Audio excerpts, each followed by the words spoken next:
Esta mañana comenzamos a ver el hecho de que los cristianos tenemos que aprender a manejar esa tensión que produce el hecho de ser ciudadanos de dos reinos.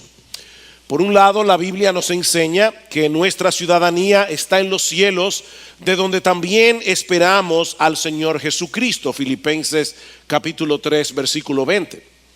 Pero por el otro lado también nos enseña que nosotros tenemos deberes y obligaciones en la nación terrenal en la que nos tocó nacer y en la que nos tocó vivir. No tenemos que escoger entre una ciudadanía y la otra, sino aprender a ser buenos ciudadanos de esos dos reinos. Teme a Jehová, hijo mío, y al rey, dice en Proverbios 24, 21. Teme a Jehová, témele al rey. Ambos ejercen autoridad sobre nosotros, aunque hay uno obviamente que está infinitamente por encima del otro. Dos ciudadanías funcionando juntas de este lado del cielo, teniendo el temor de Dios como principio dominante que nos gobierna en el ejercicio de nuestra doble nacionalidad. Y nosotros que hemos nacido providencialmente en una nación democrática donde los ciudadanos tenemos la responsabilidad de acudir a las urnas cada 4 años para elegir a nuestros gobernantes, debemos ejercer ese derecho recordando que nuestra lealtad suprema es hacia Jesús y hacia nadie más.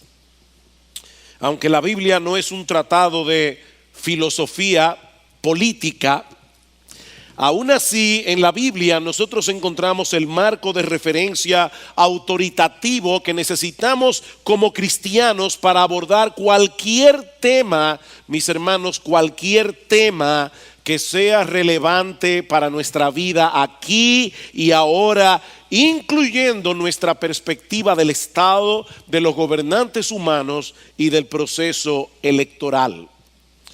Dios nos ha dado abundante información en su palabra acerca de los gobiernos, acerca de los gobernantes, y nuestro deber como pastores es traspasarles esa información para que podamos echar nuestro voto este próximo 15 de mayo con una conciencia informada.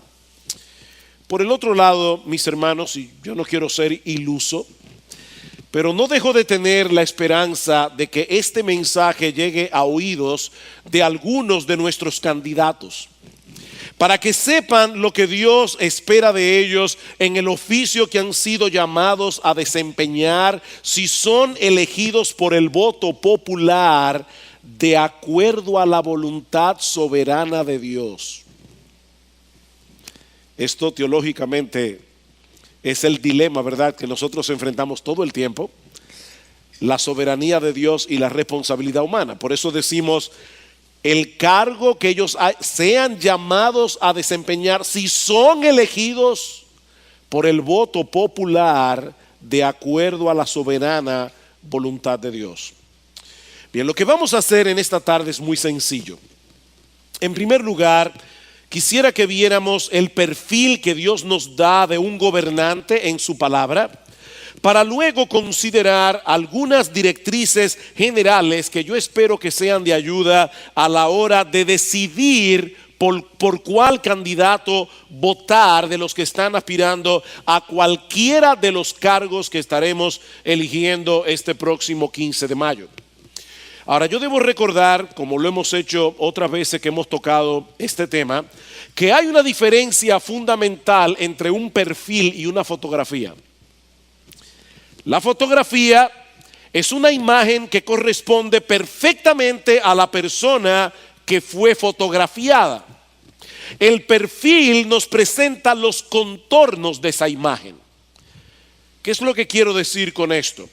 Mis hermanos, que ningún ser humano, ni en República Dominicana, ni en ningún otro país democrático del mundo, será la imagen perfecta del gobernante o del legislador o del alcalde. Pero como cristianos nosotros debemos procurar que salga electo aquel que mejor encaje con ese perfil. En ese sentido, no importa por quién votemos, siempre lo vamos a hacer por el menos malo, relativamente hablando. Hay personas que preguntan, ¿yo debo votar en unas elecciones por el menos malo? Es que tú siempre votas por el menos malo, relativamente hablando, porque mis hermanos, hay uno solo en todo el universo que cumple a la perfección todos los requisitos, y es nuestro bendito, glorioso Señor y Salvador Jesucristo. Él es el único. Así que cuando estamos hablando de un ser humano, siempre estaremos votando por el menos malo. Mis hermanos, todos quedan infinitamente por debajo de él, en sabiduría, en capacidad, en integridad. Pero aún así, relativamente hablando, hay mejores candidatos que otros desde la perspectiva de Dios. Tomando como tabla de evaluación el siguiente perfil de un gobernante. Y la primera característica es que un buen gobernante es un hombre apto para gobernar. Un buen gobernante es un hombre apto para liderar, para gobernar. Mis hermanos, eso es tan obvio que yo espero que no necesite hacer un gran esfuerzo para probar mi punto. Si yo tengo problemas de salud, yo debo buscar un médico que sea bueno en lo que él sabe hacer, que es curar a los enfermos. Tal vez el individuo es bueno en ajedrez, pero yo no estoy buscando a una persona que sea capaz de ganar una buena partida, no. Yo estoy buscando a una persona que sea capaz de sanarme, a una persona que sea capaz de hacer lo que debe hacer con respecto a mi enfermedad. Pues mis hermanos, de la misma manera, el hombre que Dios ha capacitado para dirigir una nación debe ser apto para gobernar. ¿Y eso qué significa? Vamos a Primera de Reyes, capítulo 3, es un texto muy conocido. Primer libro de Reyes, capítulo 3, versículos 9 al 10. Salomón ha sido colocado en el trono en lugar de David su padre. Salomón era un hombre joven, él se sentía inexperto para una labor de esa envergadura. ¿Y qué hace Salomón?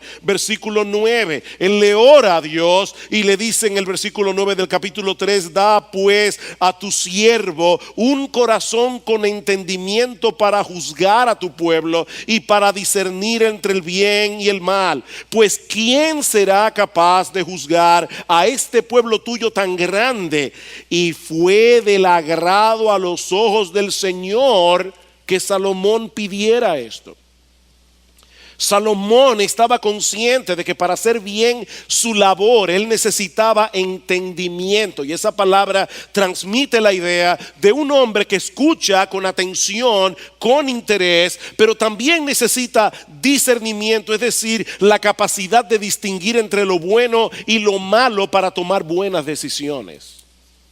¿Ustedes recuerdan aquel famoso juicio de las dos prostitutas que estaban discutiendo de cuál de ellas era el hijo vivo y cuál de ellas era el hijo muerto? Y fue impresionante cómo Salomón dice: bueno, pues tráigame una espada, vamos a partir el niño en dos, vamos a darle la mitad a una y la mitad a la otra, hasta que la verdadera madre dice que habló desde sus entrañas, dijo: no partan al niño, désenlo a ella. La otra decía: no, partan al niño.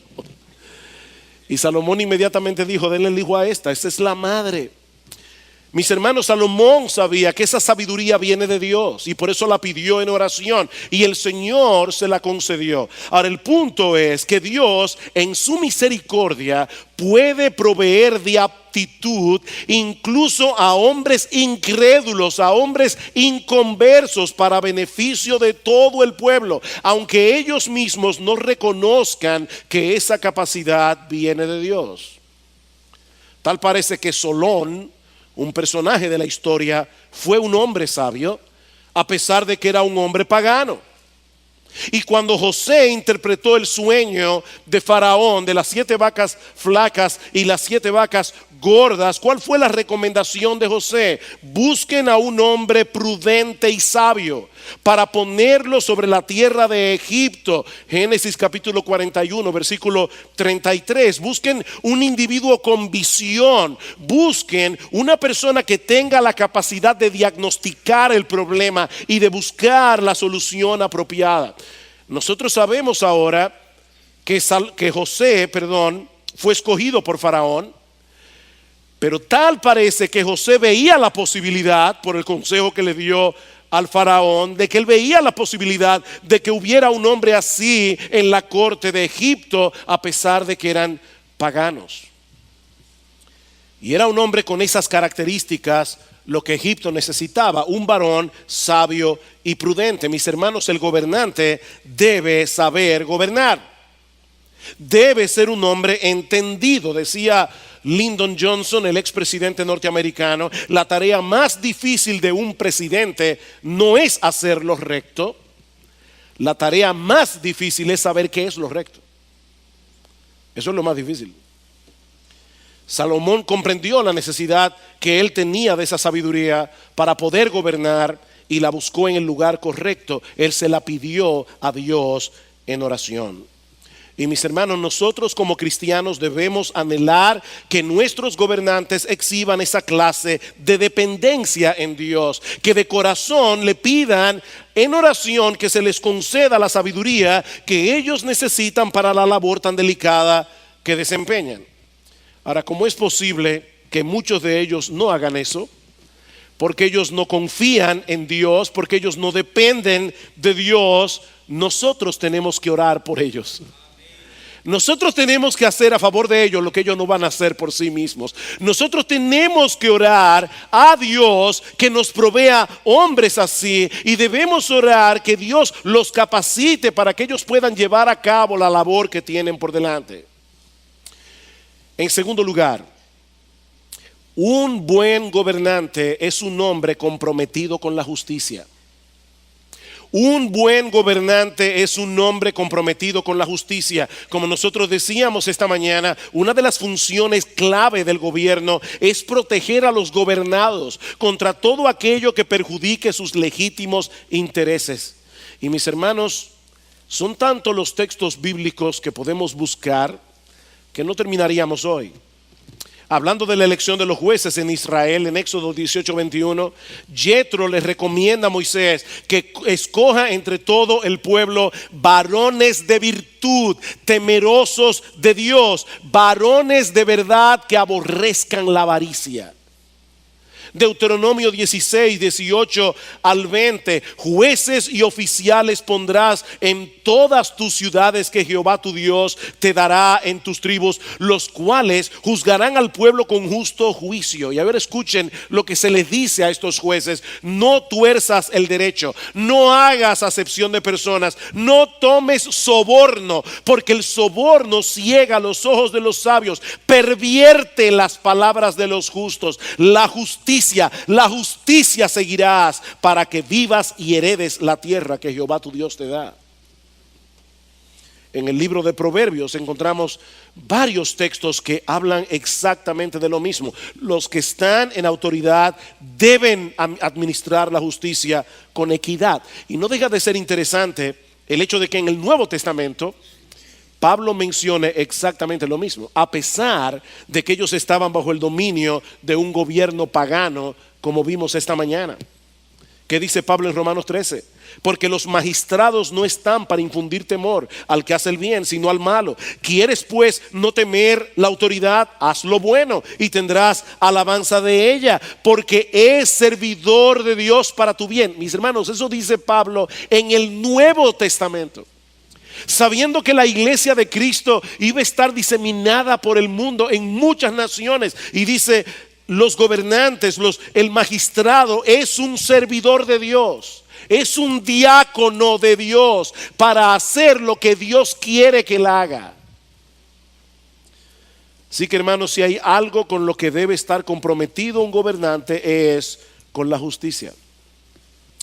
Dice la escritura en Proverbios 14:34 que la justicia engrandece la nación, mas el pecado es afrenta de las naciones. En tercer lugar, y muy conectado con el anterior, un buen gobernante es un hombre que no se sitúa a sí mismo por encima de la ley. Un buen gobernante es un hombre que no se sitúa a sí mismo por encima de la ley. Todos los candidatos proclaman su propia honestidad. El problema, mis hermanos, es que nosotros no tenemos a la mano todas las herramientas necesarias para confirmar su honestidad. En algunos casos sí podemos ya confirmar su deshonestidad. Pero en muchos de los candidatos no podemos confirmar su honestidad.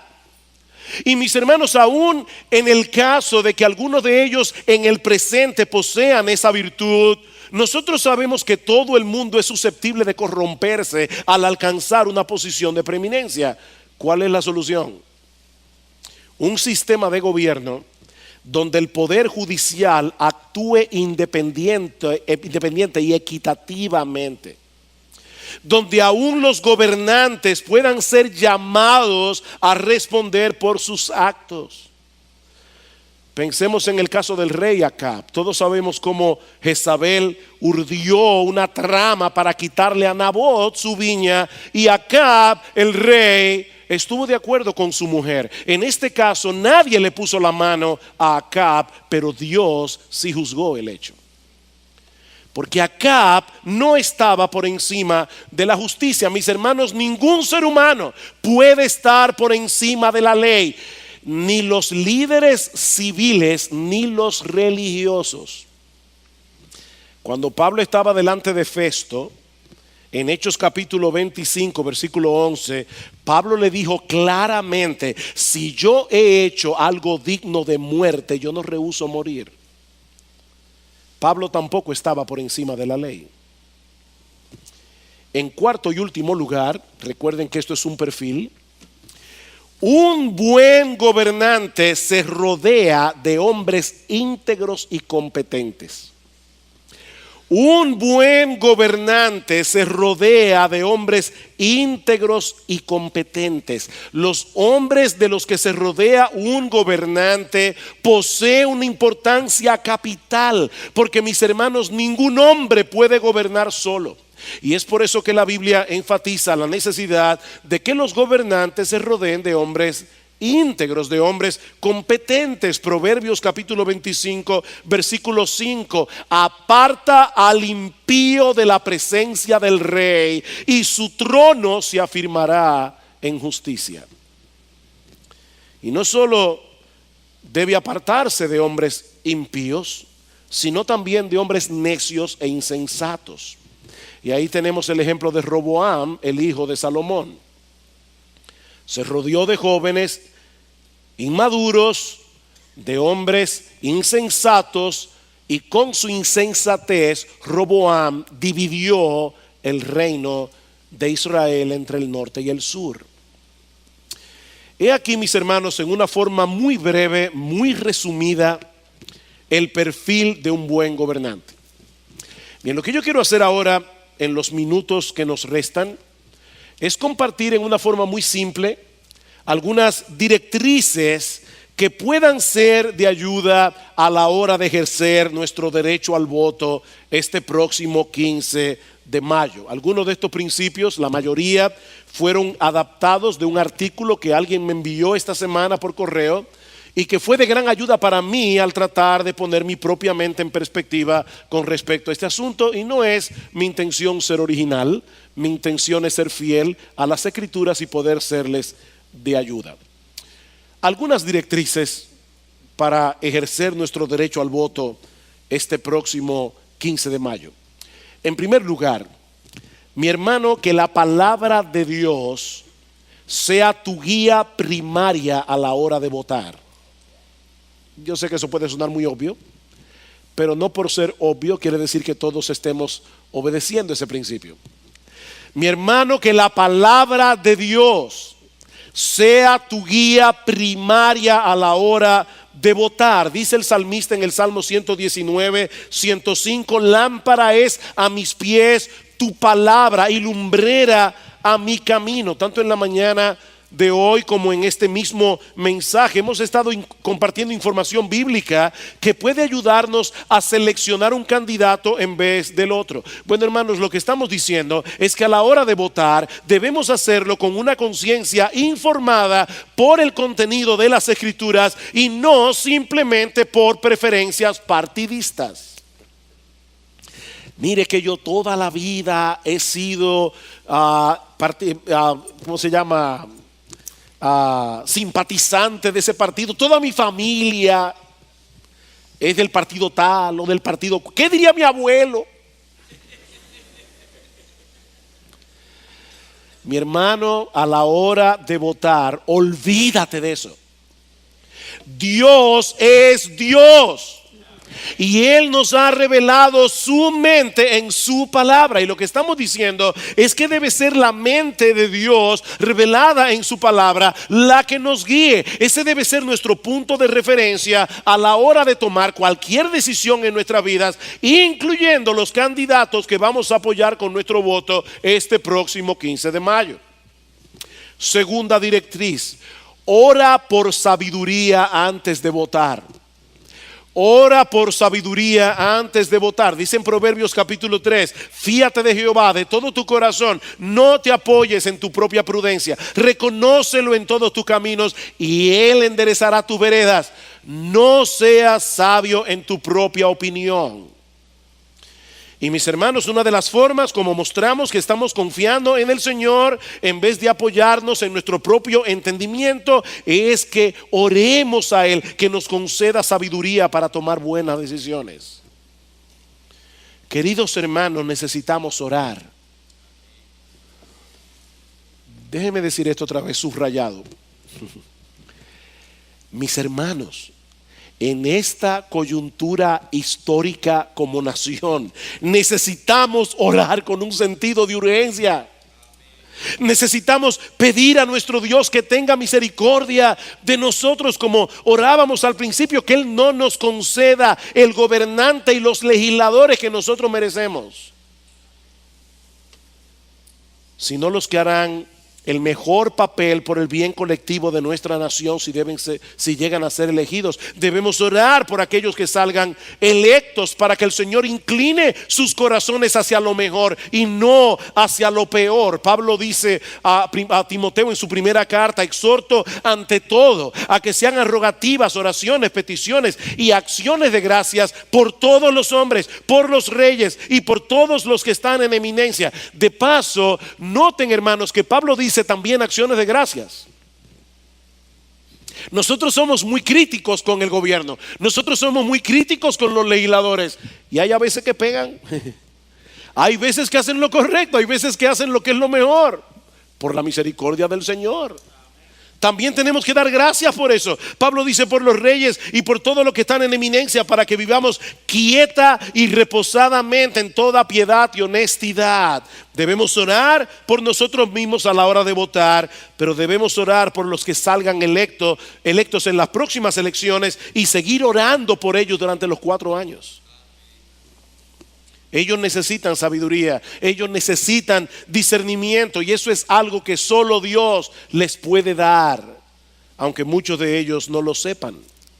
¿Y cuál es el propósito de esta oración? Escuchen lo que sigue diciendo Pablo: porque esto es bueno y agradable delante de Dios nuestro Salvador, el cual quiere que todos los hombres sean salvos y vengan al conocimiento de la verdad. La razón por la que Pablo quiere que los cristianos oren por los gobernantes es porque de una forma u otra eso puede fomentar la expansión del evangelio. El comentarista William Hendrickson dice al respecto: Pablo ciertamente no quiere fomentar la vida fácil. Sus propósitos no son nunca egoístas. Más bien la idea es esta: el estar libre de molestias tales como guerras, persecuciones, para que facilite la extensión del evangelio de la salvación en Cristo para la gloria de Dios. Así que debemos orar. Tercera directriz: vota por el candidato que en la gracia común de Dios parezca tener la agenda más alineada con los valores fundamentales de nuestra cosmovisión cristiana. Voy a repetir eso otra vez. Vota por el candidato que en la gracia común de Dios parezca tener la agenda más alineada con los valores fundamentales de nuestra cosmovisión cristiana. Mis hermanos, no tenemos que estar completamente de acuerdo con un candidato para votar por él. Tal vez tú piensas que un impuesto que él piensa aplicar no es el mejor. Tal vez tú no estás de acuerdo con su ley migratoria. Tal vez tú no estás de acuerdo en la manera del todo como maneja la economía. No tenemos que estar completamente de acuerdo con un candidato para votar por ese candidato. Pero hermanos, hay algunos aspectos que son más cruciales que otros, y nosotros debemos echar nuestro voto por aquellos que tengan la mayor coincidencia con nuestra cosmovisión en esos aspectos fundamentales. Por ejemplo, ¿ese candidato promueve la libertad religiosa? ¿O existe el peligro de que en el ejercicio de su poder él comience a limitar a los cristianos en su libertad de predicar todo el consejo de Dios, en su libertad de adorar a Dios conforme a los dictados de su conciencia? Eso es fundamental.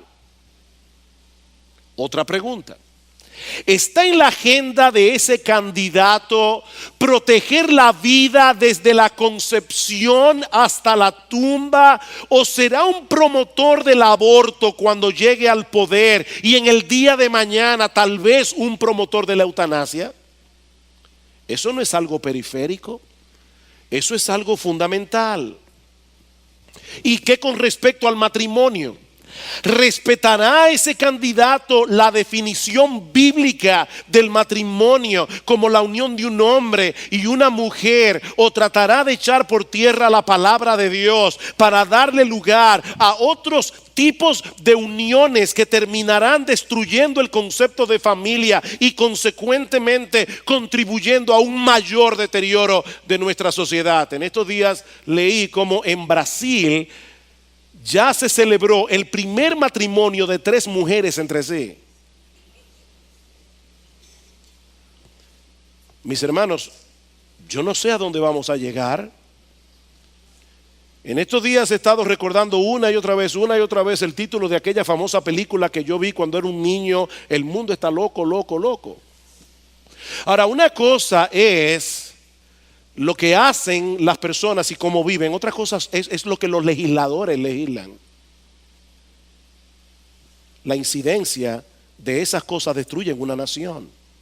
Mis hermanos, esas cosas no son periféricas, esas cosas no son superficiales. Repito, podemos tener diferencias en otros aspectos, pero como bien señala el autor de ese artículo que citaba hace un momento, cada candidato debe ser evaluado a la luz de estas y otras cuestiones morales. Como seguidores de Cristo, no podemos dar nuestra aprobación a aquellos que practican lo que Dios declara moralmente malvado, como dice Pablo en Romanos 1:32.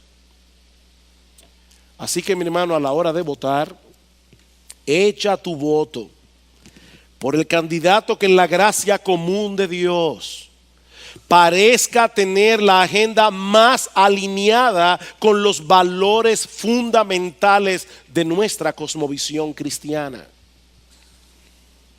En quinto lugar, echa tu voto con una limpia conciencia.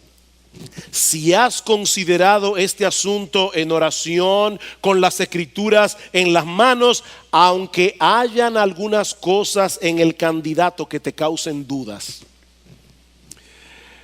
Hermano, yo decía hace un momento, estamos escogiendo al candidato que, según la información que tenemos, parece ser el más idóneo relativamente para ocupar un cargo u otro, por lo que es muy probable que en cosas que no son fundamentales tengamos cuestionamientos aquí y allá a la hora de votar. Pero ¿saben qué? Hay que votar por alguien. Hay que votar por alguien. Así que, hermano, echa tu voto con una limpia conciencia y deja los resultados en la mano del Señor. Y eso nos lleva a nuestra quinta directriz.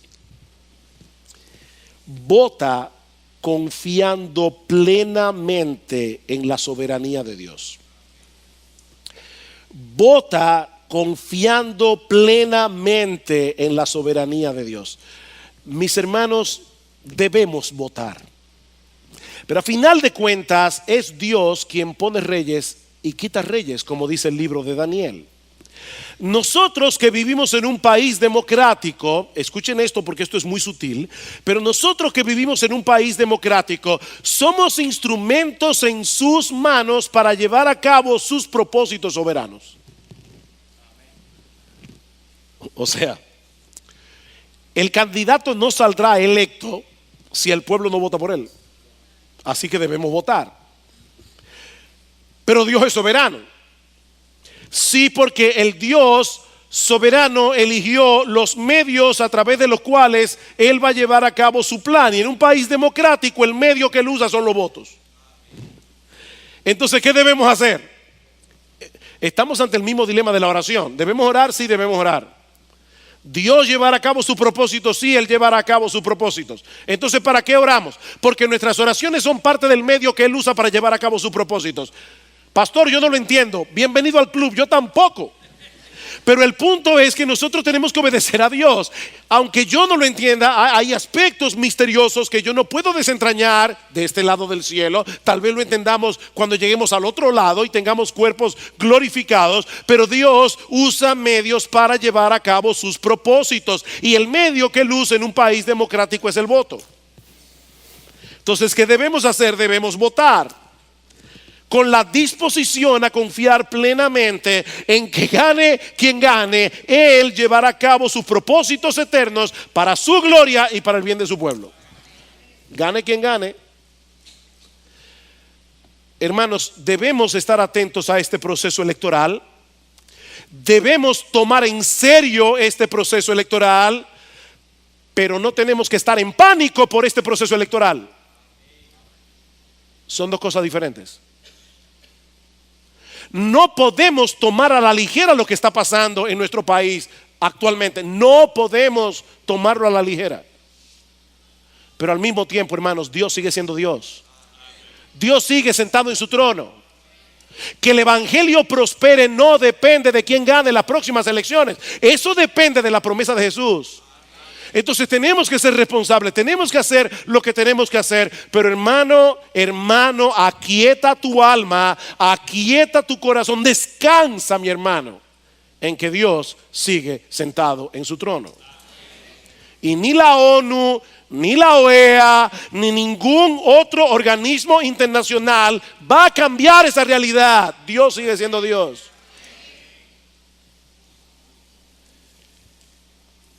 Y la última directriz, no he terminado, la última directriz.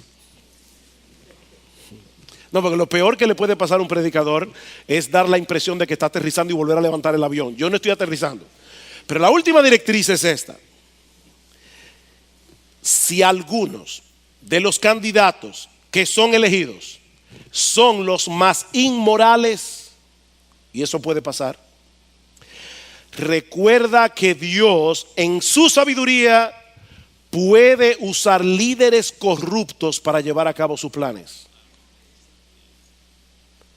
Repito, si algunos de los que son elegidos son los más inmorales, recuerda que Dios en su sabiduría puede usar líderes corruptos para llevar a cabo sus planes. Eso es lo que enseña Pablo en Romanos capítulo 13. Una vez más, veíamos esta mañana, Roma está gobernando, Nerón está en el poder y Pablo dice: sométanse a las autoridades superiores, porque no hay autoridad sino de parte de Dios, y las que hay por Dios han sido establecidas, y aunque ellos no lo saben, ellos son servidores de Dios para hacer lo que Dios planificó hacer a través de los gobiernos.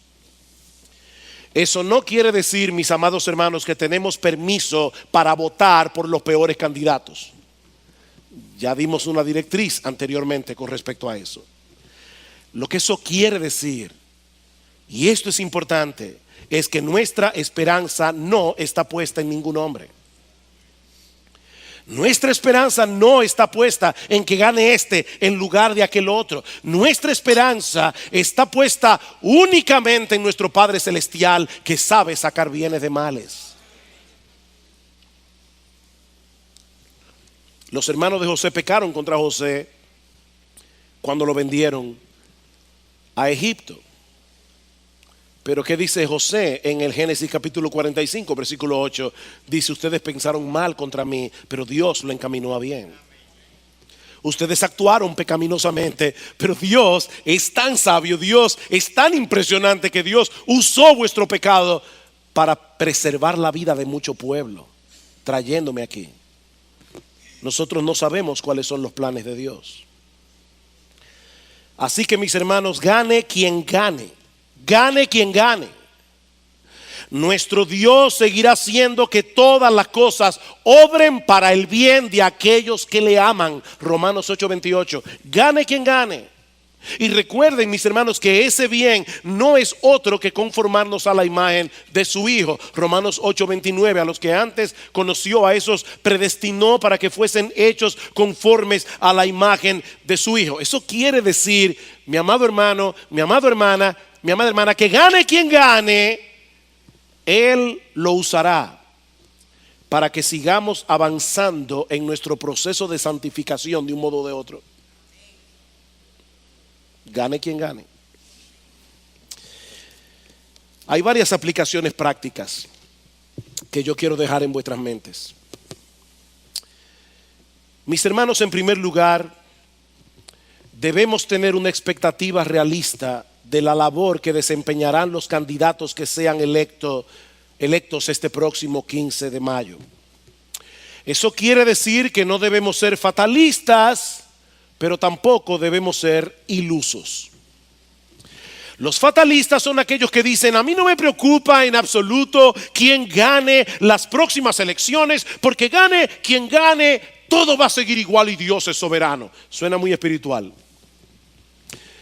Mi hermano, Dios conoce a los hombres mejor que tú y mejor que yo. Él conoce perfectamente las limitaciones humanas, y aún así Él instituyó los gobiernos para el bien común. Como decíamos esta mañana, siempre será mejor vivir bajo la autoridad de un gobierno, incluso de un mal gobierno, que no tener gobierno. Siempre será mejor. Y en la gracia común de Dios, algunos hombres son más idóneos que otros para liderar. Y nuestro anhelo como cristianos debe ser que sean los más idóneos que gobiernen. Y debemos votar con esa conciencia. Pero por el otro lado, los cristianos no deben ser ilusos. Los cristianos no deben esperar de los gobiernos humanos más de lo que ellos pueden dar. Ninguno de los candidatos a ninguno de los cargos electivos posee una vara mágica para resolver todos los problemas del país, aun cuando tengan la intención de hacerlo. No tienen una vara mágica. Así que, hermanos, votemos por el que pensemos que es el más idóneo, pero no olvidemos que nuestra esperanza está en Dios, no en los hombres. En segundo lugar, gane quien gane, sea o no el candidato de nuestra preferencia, nosotros como cristianos estamos llamados a someternos a las autoridades civiles, estamos llamados a respetarlas, estamos llamados a orar por ellas, estamos llamados a cumplir con nuestras obligaciones ciudadanas, siempre que no interfieran con nuestra obediencia a Dios. Eso ya lo vimos esta mañana. Si hay alguien que debe brillar como un ciudadano modelo, es el cristiano. Aunque nuestra ciudadanía esté en los cielos, mientras transitamos por este mundo, los cristianos reconocemos a las autoridades puestas por Dios para el buen funcionamiento de la sociedad humana. En tercer lugar, mis hermanos, esto es tan importante. Nosotros, los cristianos, no podemos dividirnos por preferencias políticas. Los cristianos no podemos dividirnos por preferencias políticas. Luego de haber escuchado este mensaje y haber sopesado al candidato A y al candidato B, puede ser que haya hermanos en nuestra iglesia que piensen que el candidato A es el que cumple mejor con ese perfil que yo acabo de describir, y puede ser que haya otro que piense que no, que es el candidato B, y no estemos de acuerdo con respecto a eso. Pero hermanos, en las cosas que más nos importan, nosotros no tenemos opiniones distintas. Y por lo tanto no hay razón alguna para que nos dividamos en esas cosas de menor importancia. Los cristianos amamos, servimos y adoramos a un mismo Dios y Padre. Confiamos en el mismo Salvador, nuestro Señor Jesucristo. Proclamamos el mismo evangelio, que hay salvación en Cristo para todo aquel que cree, y tenemos una misma esperanza. En el cielo no vamos a ser simpatizantes de ningún partido, pero seremos hijos de Dios por los siglos de los siglos. Así que debemos orar que el Señor nos dé sabiduría para ejercer nuestro derecho al voto con una limpia conciencia, procurando los mejores intereses para el país en el que Dios en su providencia nos ha hecho nacer y vivir, pero mostrando al mismo tiempo, mis hermanos, que nuestra patria está en los cielos. Estamos aquí de paso. Nuestra ciudadanía está allá, de donde también esperamos al Salvador, al Señor Jesucristo. Y en cuarto y último lugar, a la luz de lo que hemos visto hoy, es obvio, mis hermanos, que el único soberano digno de toda nuestra confianza, digno de todo nuestro honor, es nuestro gran Dios y Salvador Jesucristo. Cuando las Escrituras trazan el perfil de lo que debe ser un buen gobernante, la figura que sirve de modelo es la de nuestro Señor. Él es perfectamente apto para gobernar. Su sabiduría es infinita, lo mismo que su poder y su bondad. Él siempre gobierna para el bien de su pueblo. Dice la Escritura que Él ha hecho un pacto con nosotros de no volverse atrás, de hacernos bien. Él ha hecho un pacto sellado con sangre, de no volverse atrás, de hacernos bien. Es tal la disposición de nuestro Dios de favorecernos, que Él no escatimó el ser igual a Dios como cosa que aferrarse. Él se despojó a sí mismo, tomando forma de siervo, hecho semejante a los hombres, y se humilló a sí mismo. Se humilló haciéndose obediente hasta la muerte, y muerte de cruz. Ese es nuestro Rey, ese es nuestro soberano. Ese debe ser el objeto supremo de nuestra confianza. Y mi amigo, si tú estás aquí en esta noche y no puedes decir que Jesús es tu Rey soberano, porque has venido a Él en arrepentimiento y fe, voluntariamente te has sometido a su señorío, mi amigo, este es un buen momento para deponer tu soberbia, tu orgullo, y para humillarte delante de Él. Como decíamos esta mañana, debemos dar al César lo que es del César, pero debemos dar a Dios lo que es de Dios. Y lo primero que debemos hacer para comenzar a hacer eso es confiar únicamente en Cristo para el perdón de nuestros pecados y para el don de la vida eterna. Que el Señor bendiga su palabra, que el Señor nos socorra como nación y tenga misericordia de nosotros.